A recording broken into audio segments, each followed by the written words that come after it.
Hi, everybody. It's Svante Myrick here, President and CEO of People for the American Way.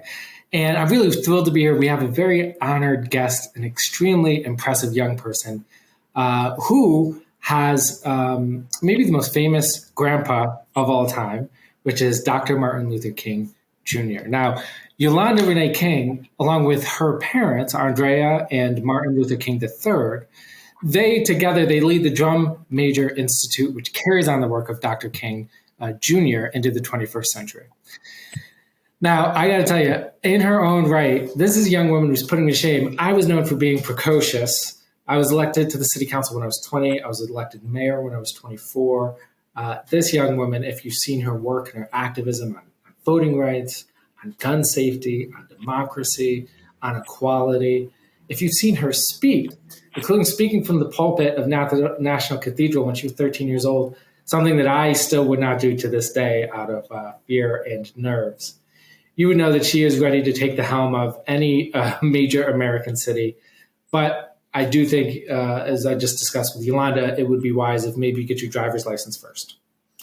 So Yolanda, thank you so much for being here, especially to commemorate Dr. King Day and to talk a bit about the work. Now, if I could, it goes without saying that the work your grandfather did to advance voting rights, racial justice, it's obviously so critical.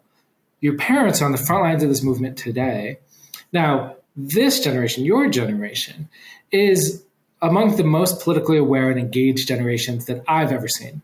So why do you think that is? And for you specifically, what called you to this work so early in your life? First of all, thank you so much for having me on. And I think to answer the first part of your question, I think one big reason why you're seeing so much political awareness from Gen Z is, I would say, because of social media. Because now everything is shared through social media. You can learn more through social media, and the world has been more connected than it ever has been because of the internet and because of social media.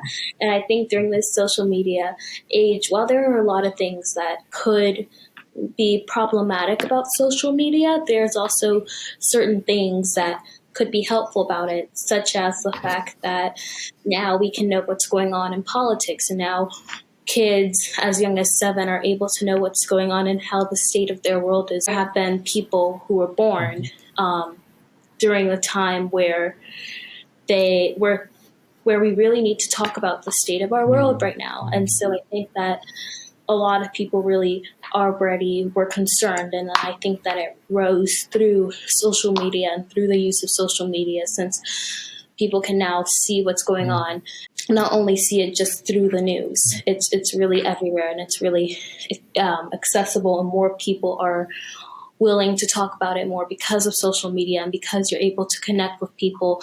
And I think that really it's because now, because of social media, we are intertwined.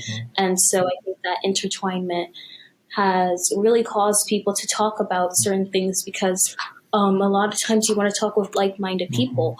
And so now we're hearing these conversations. And so people are meeting like-minded people and are working together to create change.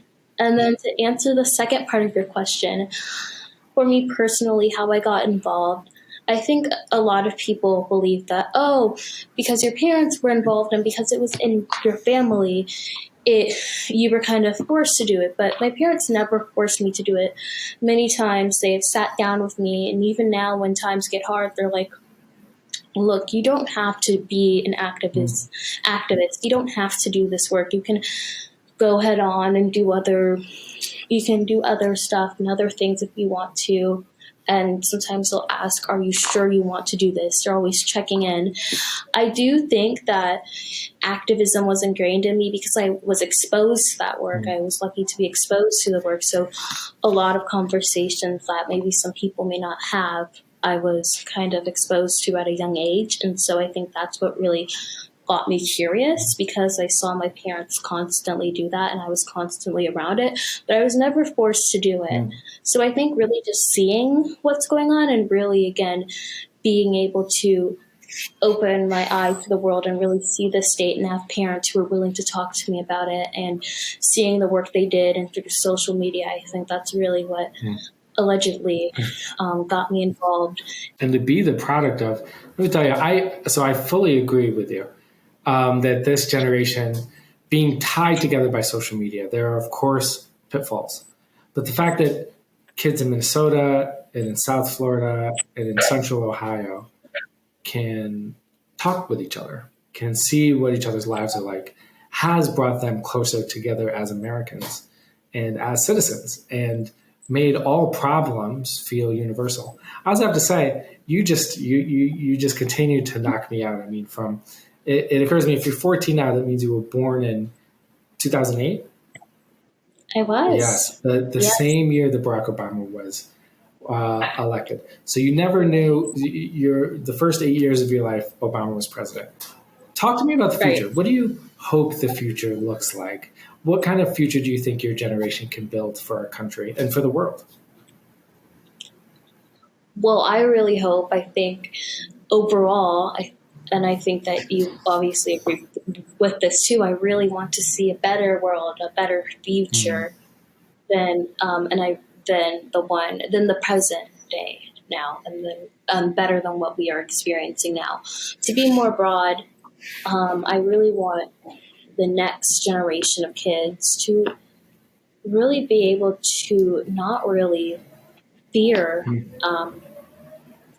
the things that we fear now, and just to be able to have fun and not have to constantly be, I mean, now like looking at climate change, even like we're worried about like the state of the planet.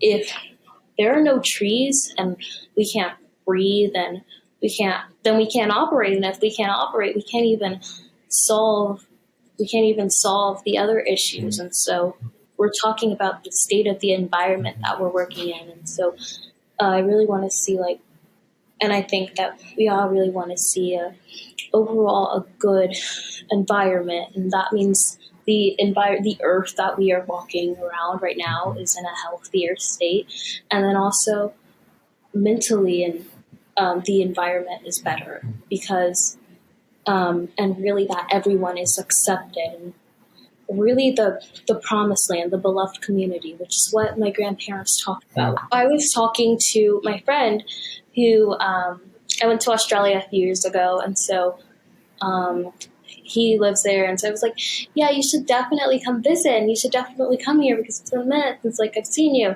And so he was like, the thing is, I would definitely look into it, but at the same time I'm really scared because I'm just scared of America. And so and then he talks about how he was scared about how because of the gun control issues that we have here, and how and he was just scared and nervous to go around because if people can just start shooting. Yolanda, can I tell you that is so painfully heartbreaking to have that reputation around the world. And it's not that something has changed. And from the time I was your age to my age, Australia used to be a place that was kind of like the wild, wild west, where everybody had a gun.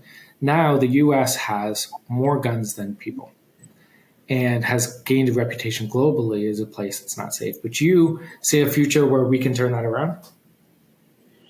I really do. I think especially seeing the next generation, we're going to see more people and younger people come into politics, politicians such as you, and really seeing those. And I think that they really want to turn things around and really pass legislation that can really help all, and to really so that we don't have this reputation as a country, and so that kids don't have nightmares about people coming in just anywhere and shooting, and so that people can feel safe. And so I think that there are really so many politicians and people who are interested in coming into politics, who are willing to really turn things around, and who are coming up with solutions, and who have creative ways and solutions to solve these to solve these issues, these really serious issues. I think it should be called something even larger than an issue, because at this point it's become uncontrollable. It's almost like a gun epidemic. Yeah, it's so well said. It's so sad. I don't know if you met, but you just remind me of Maxwell Frost, who's another member of the People for the American Way family. He's 25 years old. He's the first member of Gen Z in Congress. He's elected from Florida. Yeah, Have you met Maxwell? I've Oh, not make sure. met him, but I've definitely been reading about Yeah. him, and I'm really impressed. And I think that we need more people like him Yes. in So that's my question.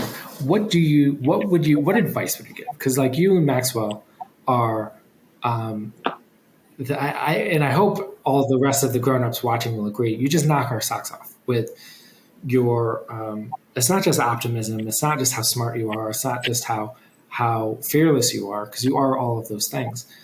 But you're also very clear-eyed. You see the challenges very clearly. You're committed to solving them, from climate change to gun safety to racial equality.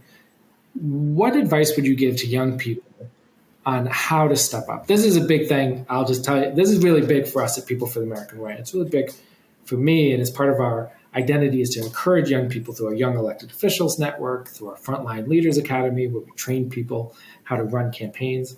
What advice would you give based on your experience as an activist and a leader for young people who want to get involved?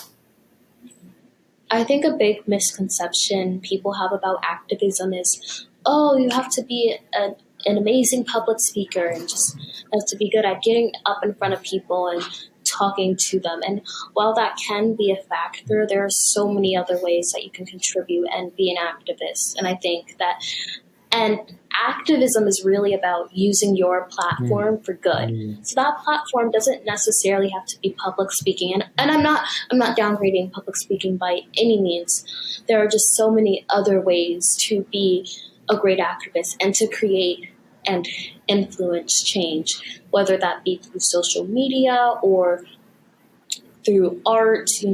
I think one thing that a lot of people forget about the civil rights movement is that there was a big influence. There was a lot going on in the arts, and there was a lot of activism going on in the arts. So using the arts as a way and as a platform, starting a club, and having a group of people, and find like-minded people and start a group and go to rallies that really talk about these issues. There are so many things that you can do.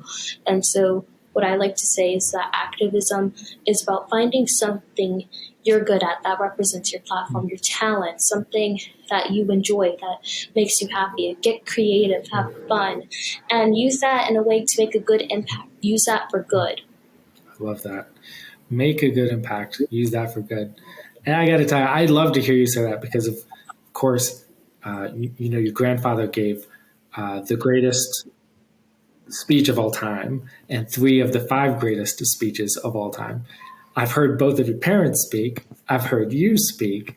And you are collectively maybe the best public speaking family in America. Really, really amazing. And so to hear you say, that's not the end all be all. If that's not what you love and what you're good at, there are other ways to be involved. It's such an important lesson, because do you know a lot of young people who are passionate about issues, but maybe they're a little shy to get up on stage? I think yes, definitely. Yeah.